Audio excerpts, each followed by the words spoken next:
नमस्कार, सुरेखास किचनमध्ये तुमचं मनापासून स्वागत आहे. आज आपण कढीपत्त्याची मस्त अशी पकोडे कसे करायचे ते बघणार आहोत. तुम्ही याला कढीपत्ता किंवा गोड लिंबाचा पाला असं सुद्धा म्हणू शकता. याचे पकोडे किंवा भजी असे खूप वेळ कुरकुरीत राहतात आणि हे थंड झाल्यावर सुद्धा कुरकुरीत राहतात. तर बघू शकता अगदी मस्त असे कुरकुरीत झालेले आहेत. तर अशा पद्धतीचे आज कुरकुरीत भजे आपल्याला कसे करायचे ते बघायचं आहे.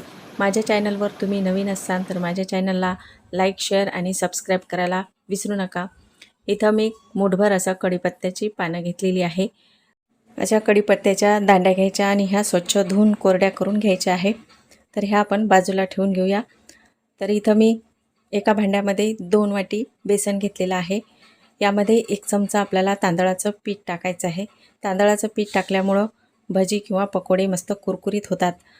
अर्धा चमचा लाल तिखट टाकायचं, पाऊण चमचा हळद टाकायची आहे, अर्धा चमचा जिरं, अर्धा चमचा धना पावडर टाकायची, 1 चमचा कस्तुरी मेथी टाकायची आहे, अर्धा चमचा जिरं टाकायचं आणि 3-4 लसणाच्या पाकळ्या इथं कुटून घेतलेल्या आहेत त्या टाकायच्या आणि कोथिंबीर टाकायची आहे.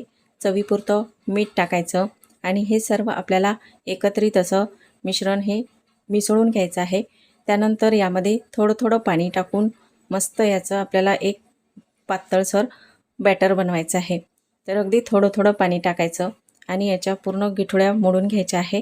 तर असं हे पातळ आपल्याला बॅटर तयार करून घ्यायचं आहे. तर बघू शकता मी इतपत असं पातळ करून घेतलेलं आहे आणि यामध्ये आपल्याला अगदी किंचित असा खाण्याचा सोडा टाकून घ्यायचा आहे. भजीमध्ये आपण जो सोडा वापरतो तो सोडा घ्यायचा आणि यामध्ये टाकायचा, म्हणजे हे बॅटर मस्त असं हलकं होतं आणि भजी पण आपली मस्त अशी कुरकुरीत होतात.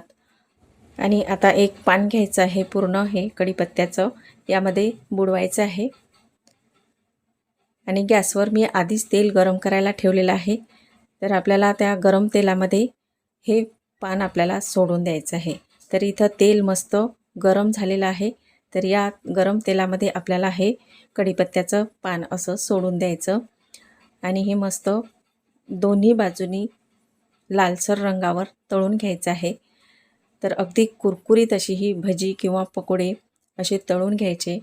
तर दोन्ही साईडने आपल्याला हे मस्त असे तळून घ्यायचे आहे.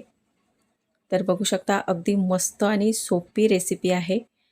हे खायला खूप मस्त लागतात. यामुळं केसाचे आरोग्य सुधारते, केसाला चमक येते, केसाची वाढ होते. तर अशाच बऱ्याच समस्या यामुळं कमी होतात. तर कढीपत्ता हा नेहमी आहारामध्ये घेतला पाहिजे. तर हे आपले भजे मस्त असे तयार झालेले आहे आणि कुरकुरीत झालेले आहे. तर अशा पद्धतीचे भजे तुम्ही नक्की ट्राय करून बघा.